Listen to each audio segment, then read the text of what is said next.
ഡൽഹിയിൽ നടക്കുന്ന പ്രശ്നം ഇപ്പോൾ എല്ലാവരും അറിഞ്ഞിട്ടുണ്ടാവും. അതിനെക്കുറിച്ച് ഇപ്പോൾ അതിൻ്റെ കാര്യങ്ങൾ എന്താണെന്ന് അറിയാത്തവർക്ക് ഞാൻ ചുരുക്ക രൂപം പറഞ്ഞുതരാം. ഒരു നീറ്റ് എക്സാം നടക്കുകയാണ് അവിടെ. അതിൻ്റെ ചോദ്യപേപ്പർ ലീക്കായി. എന്നാൽ ചോദ്യപേപ്പർ ലീക്കായതല്ല, ലീക്കാക്കിയതാണ്. എന്നിട്ട് അതിനെ മനന്ന് വന്നിട്ട് 20ഓളം കുട്ടികൾ സൂയിസൈഡ് ചെയ്യുകയും ചെയ്തു. അവർ കഷ്ടപ്പെട്ട് 3 കൊല്ലം 2 കൊല്ലമൊക്കെ അതിന് വേണ്ടി മെനക്കെട്ട് പഠിച്ചിട്ട് ഒരു എക്സാം എഴുതാൻ നിൽക്കുന്ന ടൈമിൽ ആ ചോദ്യപേപ്പർ ലീക്കാവുകയും അവർക്ക് എഴുതാൻ പറ്റാത്ത രീതിയിൽ അവർ സൂയിസൈഡ് ചെയ്യുകയും ചെയ്തു. ഇതൊക്കെ മനസ്സിലാക്കിയിട്ട് ഒരു പ്രായമുള്ള ഒരു മനുഷ്യന്, സോന വാൻചുങ് എന്ന് പറഞ്ഞ ഒരു മനുഷ്യന് 21 ദിവസം നിരാഹാര സമരം നടക്കുകയും അദ്ദേഹത്തെ സപ്പോർട്ട് ചെയ്തുകൊണ്ട് കോക്രോച്ച് ജനതാ പാർട്ടി എത്തുകയും ചെയ്തു. അദ്ദേഹം അതിന് വേണ്ടിയിട്ട് നിരാഹാരം കിടന്നിട്ടും ഒരു പ്രതിഫലം ഉണ്ടായിട്ടില്ല.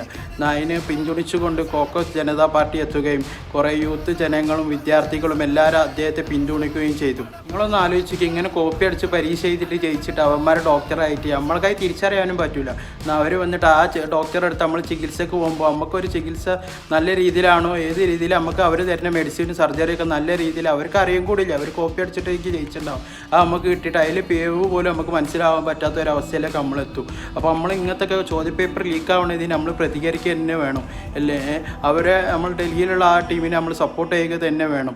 അവർക്ക് എല്ലാ രീതിയിലുള്ള പിന്തുണ നമ്മൾ കൊടുക്കും വേണം. നാളെ നമുക്ക് കേരളത്തിലും ഇങ്ങനത്തെ ഒരു അവസ്ഥ വരാതെക്കട്ടെ എന്ന് ഞാൻ ആഗ്രഹിക്കുന്നു. ഇപ്പോൾ പ്രധാനമന്ത്രി ഇതിൻ്റെ പേരിൽ അന്വേഷണം പ്രഖ്യാപിച്ചിരിക്കണം. അതുപോലെ മരണപ്പെട്ട കുട്ടികൾക്ക് എത്രയും പെട്ടെന്ന് നീതി ലഭിക്കട്ടെ.